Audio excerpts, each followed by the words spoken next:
First story was posted a year ago by a Reddit user named Creepy Encounters. For a bit of context, I work at a gas station in the backwoods of Tennessee, and that's where this happened. Last night, when I clocked in at 8, the store was completely dead. I figured it was going to be a pretty easy night because the road this station is on is not the main road. Actually, it used to be, up until about a decade ago when a new freeway was built. This led basically every business that was here to pack up and leave their old building abandoned. Thanks to this, there are a lot of abandoned buildings on this stretch of road that local druggies tend to claim as their own. Anyway, at around 11, I only had an hour left of my shift, and so I figured I should actually get some work done instead of just sitting around and doing nothing. I'm 18, so I work the shift alone, which is nice because it means I can do pretty much whatever I want. This is normally pretty great because I can do whatever I want, so long as I get what I need to get done. I noticed we were almost out of barbecue chips, and so I'd need to get them from our storage space, which is for some reason in the basement of the station.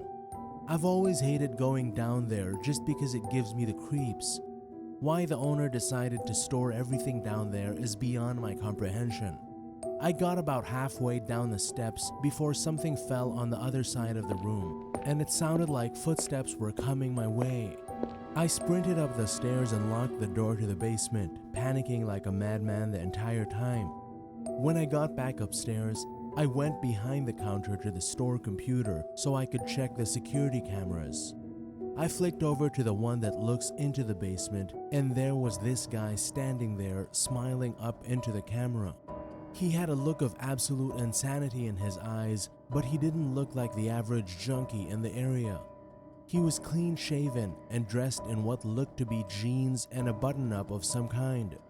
Honestly, if he walked into the store, I wouldn't have batted an eye, but because he was down there and because he was just looking into the camera smiling, it shook me to my core. I called the store owner, and at first he was pretty mad I called him in the middle of the night. But once he heard how freaked out I was, his tone changed. He told me he'd be there in 15 minutes, and just to lock the main door to the store and make sure the man didn't go anywhere. I asked if I should call the police, but for some reason, he didn't want me to do that just yet. I locked the entrance to the gas station and went back to looking at the man. He was still there, just smiling up at me. About 3 or so minutes later, he stared at me and he walked out of view of the camera. My boss showed up soon after with a shotgun, and when I let him in, he immediately went to the basement. I went with him just because I felt safe with there being another person there and all, but we found nothing. My boss ultimately chased this up to me being tired and hallucinating the man, but I know what I saw. This has me scared shitless as I clock back into work in a few hours, and I'm really dreading it. Second story was posted 3 years ago by a Reddit user named If I Knew Then. I'm a truck driver, and I've posted this story on r/truckers before. I typically team drive, so we're rolling basically all the time.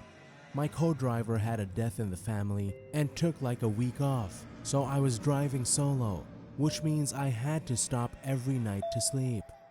I was coming back from AZ to MA and stopped for the night at this sketch little truck stop on I-40 at the AZ-NM border. I had dinner and then got in the bunk to sleep. Now, most trucks have a curtain between the cab and the sleeper berth, plus curtains that wrap around the inside of the cab windshield and side windows, with the idea being if you're sleeping while your co-driver is driving, you close the sleeper curtain. If you're parked and sleeping, you close the cab curtains. It gives you more space. So, cab curtains closed, sleeper curtains open, I hit the bunk. Truck is idling for the AC. Some kind of noise wakes me up after being asleep for 4 or 5 hours. I'm waking up a bit disoriented as I'm usually team driving. As I'm waking up, I see flashing red lights in the cab and I can hear the click click click click of my hazard lights. They're on. I knew I hadn't left them on. Kind of freaked out as I realized there was only one way they could be on. Someone pushed the switch and it wasn't me. I jump up and grab what I keep for protection in the trunk. I look into the cab. Sure enough, hazards are on. Then I notice that my GPS unit is missing off the dash. Shit, someone has been in my truck while I've been sleeping. I move up to the driver's seat and pull the curtain back, peering outside, expecting to see some scumbag running off with my GPS and whatever else. Everything seems quiet, but it's pretty dark. I open the curtains more, turn on my headlights, and get a better look around. I see nothing. Shit, I think they're gone. My $500 truck GPS is gone. Probably other stuff is gone.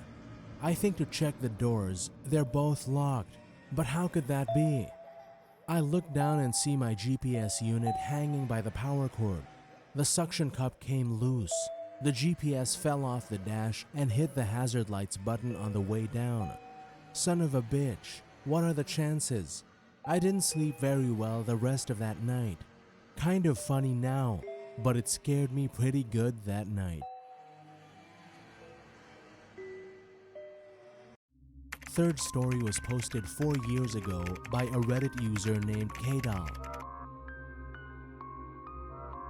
I don't know about creepy, but it was weird.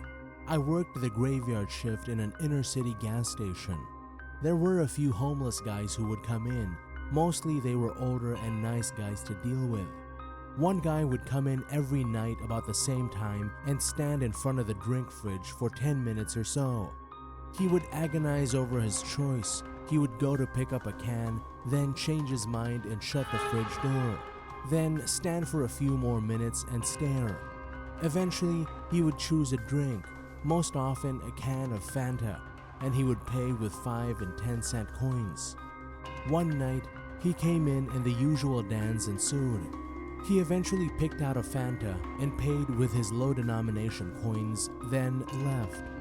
A few hours later, he came back. This was unusual.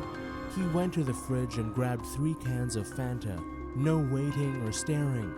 He had never bought more than 1 can at a time before. He put the cans on the counter and went back and got a few bags of snack food, chips, chocolate bars, etc. Then he came back and pulled out a stack of $50 notes, which had to be a couple of thousand there.